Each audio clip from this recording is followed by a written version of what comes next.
Timbog ang dalawang lalaki matapos makuhanan ng iligal na droga sa isinagawang checkpoint operation ng mga awtoridad sa National Highway Barangay Salman, Ampatuan, Maguindanao del Sur nito lamang ikapito ng Agosto taong kasalukuyan.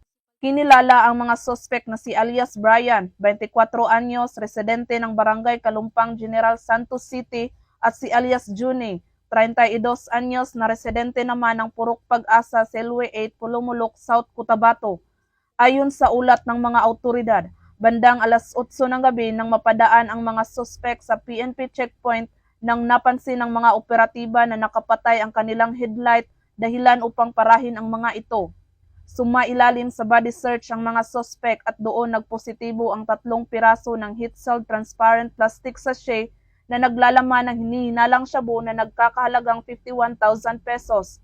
Sa ngayon, ang mga ebidensya ay dinala na sa kustudiya ng Regional Forensic Unit BAR para sa tamang disposisyon kasama ng mga sospek na sasailalim sa medikal na pagsusuri.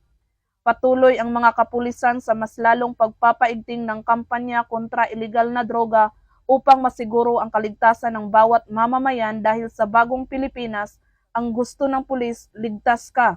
Mula dito sa reyon ng Bangsamoro, ako ang inyong PNN correspondent, Patrolwoman Maricris Algabre, alagad ng batas, tagataguyod ng Balitang Pulis.